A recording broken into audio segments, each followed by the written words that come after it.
Data on bullying in Virginia schools shows a sharp decline in the number of cases reported across the Commonwealth. According to the Virginia Department of Education, there were about 2,900 cases reported statewide in the 2017-2018 school year, 2,600 cases during the 2018-2019 term.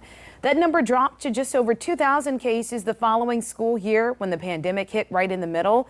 And the most recent data for the 2020-2021 school year shows a dramatic drop in cases to 236 cases of bullying reported statewide. But students, parents, and teachers in Hampton Roads say that data is deceiving.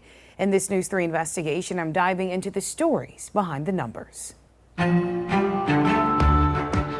God is within her, she will not fail. Reciting a Bible verse. God is within her, she will not fail. And belting out her favorite song. And I'll rise up, high like the waves, I'll rise up. Helped 12-year-old Morgan Robinson rise above a brutal attack by a bully last year. She stomped my face. Morgan's face was battered and bruised, chunks of her hair ripped out of her scalp by one of her classmates at Kings Fork Middle School in Suffolk. Other kids recorded it and put it on social media. I saw that video, I vomit everywhere. It was heartbreaking to see that my child, she never even fought back, but she was thrown around for at least 10 minutes like a rag doll. Morgan was hospitalized after that attack, and while her physical wounds healed, the ordeal sent her into a depression. I thought that my child was going to commit suicide. Did you ever think about taking your life because of what happened? I did once. Yeah, after it happened, yeah. Because I was all over social media. I didn't want to be remembered as the girl who got attacked all over social media and stuff. So I did think about doing that. And I'll rise up. Morgan says support from the community kept her from taking her own life. I know you're so happy your daughter made it on the other side of this.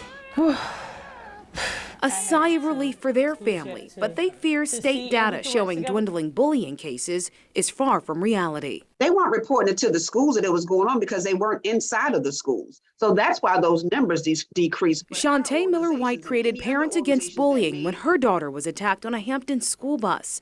She says calls to PAB from parents of bullied children skyrocketed. So you're saying there was an influx of phone calls for help during the pandemic? Absolutely, because these parents didn't know what to do, or these children didn't know what to do. News 3 analyzed the bullying policies from school districts across the 7 cities.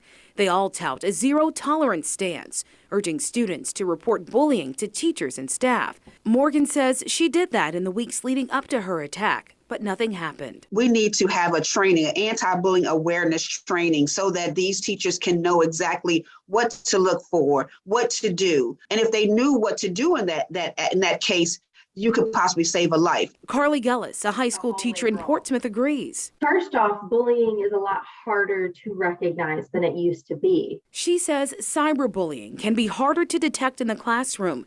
And with teacher shortages and learning loss during the pandemic, the environment can breed more bullying. So if we can address more of the mental health issues that students are having, if we can address more of the learning inefficiencies that students are having, then we can probably reduce bullying because the kids will be more focused on what's going on in the classroom. That's why she says training on ways to intervene before someone gets hurt or hurts themselves is critical. If you have a really healthy relationship with your students, they will come to you. As for Morgan, she's in a new Suffolk school where she feels safe, and she keeps reminding herself to rise up from her past. In spite of the